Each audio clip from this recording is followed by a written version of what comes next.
Hello everyone, this is Siddhesh sir from global science academy. Last lecture में हम लोगों ने सेंट्रीपिटल फोर्स, सेंट्रीफ्यूगल फोर्स और उसके अलावा और जो कॉन्सेप्ट्स थी रिगार्डिंग फ्लैट रोड के ऊपर जो सेफ्टी स्पीड है उसके साथ साथ वेल ऑफ डेथ के बारे में हमने स्टडी किया था। आज हम लोग सर्कुलर मोशन के one of the most important concepts के ऊपर जाएंगे and which is maximum safety speed on the unbanked road. तो हमने सीखा था, हम देखेंगे बैंक्ड रोड पे। जैसे कि मैंने बताया था आपको व्हाट इज़ बैंक्ड रोड। तो मैंने बताया था आपको कि अगर कोई फास्ट मूविंग व्हीकल्स के लिए अगर वो चलना चाहती है तो ऐसे केस में रोड को आउटर एज पे मतलब बाहर के साइड में उसे थोड़ा सा एलिवेट किया जाता है। फॉर एग्जाम्पल अभी मैं आपको दिखाऊंगा यहाँ पर। गौर से ध्यान दीजिए। अगर आप गौर से देख पा रहे हैं यहाँ पर, सो ये जो पार्ट है यहाँ पर, ये जो डायग्राम है, उस डायग्राम में आपको क्लियरली समझेगा कि जो रोड है जब गाड़ी टर्न ले रही है वहाँ पर, तो जो आउटर एज है, ये जो एज है that is inner edge and this is the edge which is outer edge. ये इनर एज है और ये आउटर एज है। तो जो आउटर एज है उसको उन्होंने थोड़ा सा एलिवेट किया है, फ्लैट नहीं है वो, थोड़ा सा ऊपर। अगर आप गौर से देखोगे तो आपको समझेगा कि यहाँ पर वो इतना एक एंगल बना हुआ है, यहाँ पर एक इतना एंगल जो है उस एंगल से उसे ऊपर किया हुआ है। इस बैंकिंग के, इस प्रोसेस को बोलते हैं बैंकिंग। इस बैंकिंग के क्या फ़ायदे हैं इसे हम देखेंगे गौर से, समझेंगे गौर से। ठीक है, सो आपने प्रॉपरली इस चीज़ के ऊपर ध्यान देना है। अब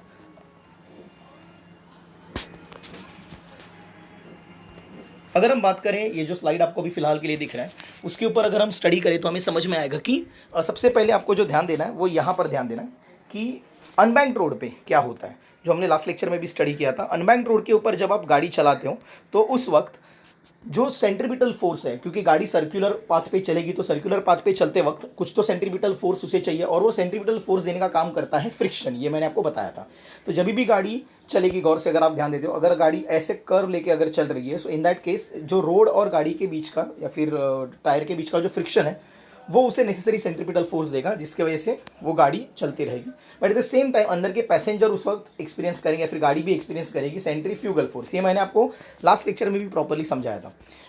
अगर हम फ्लैट रोड की बात करें तो उस वक्त आपका जो सेंट्रीपिटल फोर्स है वो फ्रिक्शनल फोर्स होता है।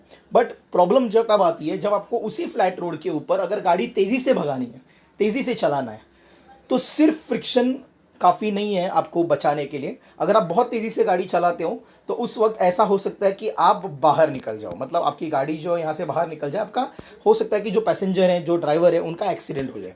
इससे बचने के लिए एक उपाय किया जाता है और वो जो है सोल्यूशन, वो है रोड को बैंकिंग करना। मतलब जो रोड पहले फ्लैट था उसे फ्लैट नहीं रखा जाएगा, जो पहले फ्लैट था उसे फ्लैट नहीं रखा जाएगा, थोड़ा सा एंगल देके थोड़ा सा उसे ऊपर किया जाएगा। मोटो जीपीज में या फिर जो फार्मूला 1 के रेसेस है उसमें आप देखोगे कि कर्व के ऊपर थोड़ा सा रोड तिरछा हो जाता है। अब आप नीचे के भी डायग्राम में देख पा रहे होंगे, वहाँ पर आपको दिखेगा कि ये फ्लैट ऐसा नहीं रखा है, रोड को थोड़ा सा तिरछा किया हुआ है लाइक दिस।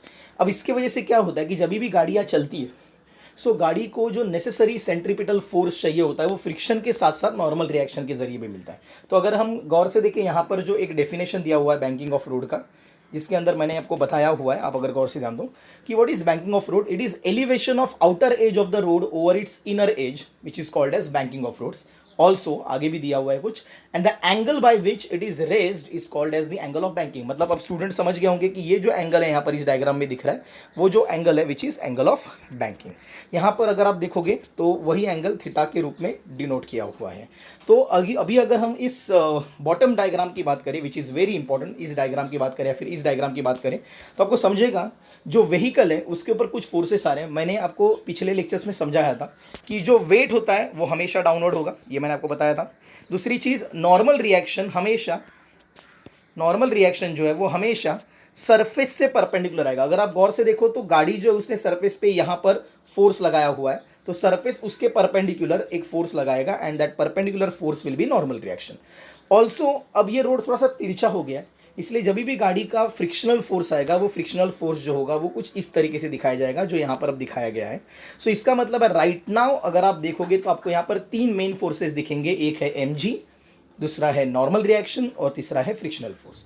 बट अगर आप गौर से देखो फ्रिक्शनल फोर्स और नॉर्मल रिएक्शन तिरछे फोर्सेस है, मतलब दे आर नॉट वर्टिकल और हॉरिजॉन्टल, इसलिए हम नॉर्मल रिएक्शन को भी और फ्रिक्शनल फोर्स को भी दो पार्ट में डिवाइड करेंगे, मतलब हम इसे करेंगे रिजॉल्व। सो गौर से ध्यान दीजिए, अब यहाँ पर डायग्राम में अगर ये नॉर्मल रिएक्शन यहाँ पर कुछ इस तरीके से है तो उसे हम दो पार्ट में रिजॉल्व करेंगे, एक आएगा वर्टिकल, एक आएगा वर्टिकल और दूसरा आएगा हॉरिजॉन्टल। सो जो वर्टिकल कंपोनेंट है थीटा के बाजू वाला वो आएगा एन कॉस थीटा, वही जो बाजू वाला कंपोनेंट है वो आ जाएगा n साइन थीटा। ठीक है, अब अगर हम बात करते हैं फ्रिक्शनल फोर्स की, जो कि यहाँ पर है फ्रिक्शनल फोर्स। सो फ्रिक्शनल फोर्स भी दो पार्ट में डिवाइड हो जाएगा, एक हो जाएगा हॉरिजॉन्टल, एक हो जाएगा वर्टिकल। हॉरिजॉन्टल कंपोनेंट हो जाएगा F cos थीटा और वर्टिकल कंपोनेंट हो जाएगा F sin थीटा। अब कुछ लोगों के दिमाग में सवाल आता है, सर हमें ये समझना है कि ये एंगल और ये एंगल थीटा कैसे हुए अगर ये एंगल थीटा है तो। सो अगर ज्योमेट्री की बात करें तो ज्योमेट्री के जरिए हम समझ सकते हैं, if this angle is theta, this angle is theta, then how come this and this is theta. मतलब सॉरी, अगर ये एंगल थीटा है तो ये और ये एंगल थीटा कैसे, इसे हम समझ सकते हैं। मैं आपको एक प्रॉपर डायग्राम के जरिए इसे समझाऊंगा। सो ज़रा गौर से ध्यान दीजिए आप। अगर सपोज ये, अब यहाँ पर मैं एक डायग्राम निकाल रहा हूँ, ये अगर आपका नॉर्मल रोड है, ये एंगल ऑफ बैंकिंग यहाँ पर थीटा है, so this is theta, correct. अगर आपकी गाड़ी ऐसे है, अगर normal reaction, suppose frictional force ऐसे है, गाड़ी से जो फ्रिक्शनल फोर्स आ रहा है वो ऐसे, और आप अगर इसको दो पार्ट में रिजॉल्व करते हो like this, so pay attention, अगर आपने दो पार्ट में रिजॉल्व किया, एक ऐसे और एक ऐसे, ठीक है। सो अब मुद्दे की बात ये हो जाती है, अगर आप गौर से देखो तो यहाँ पर एक Z बन रहा है। अगर कोई गौर से देख पा रहा होगा तो यहाँ पर एक Z बना हुआ है लाइक दिस, लाइक दिस। सो हमें मालूम है अगर ये एंगल जितना है उतना ही एंगल ये रहेगा, इसीलिए इफ दिस इज थीटा तो ये एंगल भी जो है वो थीटा हो जाएगा, करेक्ट। सो आपको समझ में आ गया होगा कि ये पूरा का पूरा जो सिस्टम मैंने बताया वो क्या बताया। जब आपकी गाड़ी अगर कुछ इस तरीके से है लाइक दिस, सो अगर ये है और ये है, आपकी गाड़ी यहाँ पर है, व्हीकल आपका, ठीक है। तो अगर यहाँ से फ्रिक्शन ऐसे आ रहा है, वो अगर दो पार्ट में रिजॉल्व हो रहा है like this and like this, so if this is angle theta, this is also angle theta, correct. So जिसके वजह से क्या हो रहा है कि ये थीटा है तो थीटा का बाजू वाला कंपोनेंट ये हो जाएगा कॉस कंपोनेंट, और इस फ्रिक्शन का जो दूसरा कंपोनेंट है वो हो जाएगा साइन कंपोनेंट। अब हम बात करते हैं कि नॉर्मल रिएक्शन के बाजू में जो एंगल थीटा है वो कैसे थीटा है। सो एकदम सिंपल बात है, अब यहीं पर हम इसे देखेंगे कि अगर पे अटेंशन, अगर ये नॉर्मल रिएक्शन है, अगर इसे मैं दो पार्ट में रिजॉल्व करता हूँ तो ये भी एक यहाँ पर आएगा, एक यहाँ पर आएगा। अब हमें मालूम है कि जो ये एंगल है वो थीटा है, जो ग्रीन कलर से मैंने दिया थीटा, बिकॉज ये थीटा है तो Z से वो थीटा हो गया। अगर ये थीटा है तो हमने बचपन में सीखा था थीटा का जस्ट बाजू वाला ये जो एंगल रहेगा वो 90 माइनस थीटा रहेगा, और अगर ये 90 माइनस थीटा है तो फिर ये जो एंगल है यहाँ पर that will be theta. So this angle will be theta, correct. Why? If this is theta then this angle is 90 minus theta, so जो बचा हुआ एंगल वहाँ पर आ जाएगा, वो आ जाएगा वापस एक बार थीटा। सो ये जो बात है ये हमारे लिए बहुत ही ज़्यादा इम्पॉर्टेंट हो जाती है, ठीक है। So this is really very much important, correct. अगर ऐसा ही है, so now pay attention, wait, okay. So वापस हम आते हैं हमारे उसी डायग्राम कंटेंट के ऊपर। सो अगर आप अब यहाँ पर देखो तो जैसे कि मैंने आपको बताया था कि अगर यहाँ पर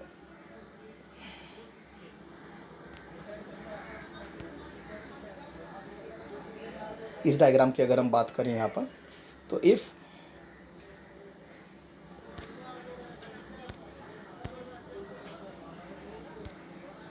this angle is theta, so Z के हिसाब से ये भी थीटा हो जाएगा और फिर ये भी थीटा हो जाएगा। जैसे कि आप अगर यहाँ पर देख पा रहे हो साइड में, सो इफ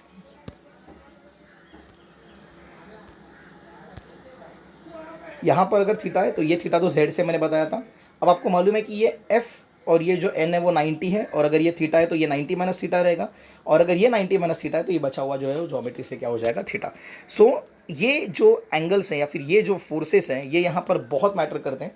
इस डायग्राम के ज़रिए हम अगले स्लाइड में देखेंगे कि इस थोड़े से झुकाव की वजह से ये जो रोड थोड़ा सा ऊपर की तरफ लिया हुआ है, एलिवेट किया हुआ है, उसके वजह से व्हीकल की सेफ्टी स्पीड पे क्या असर पड़ता है। ऑब्वियसली व्हीकल की सेफ्टी स्पीड बढ़ती है, मतलब आप और ज़्यादा स्पीड से सेफली गाड़ी चला सकते हो इसके वजह से, क्योंकि पहले सिर्फ फ्रिक्शन जो था फ्लैट रोड पे, अगर हम इसकी बात करें तो फ्लैट रोड के ऊपर सिर्फ फ्रिक्शन जो था वो सेंट्रीपिटल था, लेकिन अगर अब हम यहाँ पर देखें तो यहाँ पर फ्रिक्शन के साथ साथ नॉर्मल रिएक्शन, दो कंपोनेंट जो है वो उस तरफ जा रहे हैं, लेफ्ट साइड की तरफ, मतलब एफ कॉस थीटा और एन साइन थीटा ये दोनों भी जो है वो सेंट्रीपिटल रहेंगे, जिसके वजह से गाड़ी को फ़ायदा होगा, गाड़ी और ज़्यादा अच्छे से सेंट्रीपिटल फोर्स होने की वजह से और ज़्यादा स्पीड से भाग पाएगी और जिसकी वजह से आपका सेफ्टी स्पीड बढ़ेगा। अब ये कैसे होगा ये हम नेक्स्ट लेक्चर में देखेंगे। Thank you so much.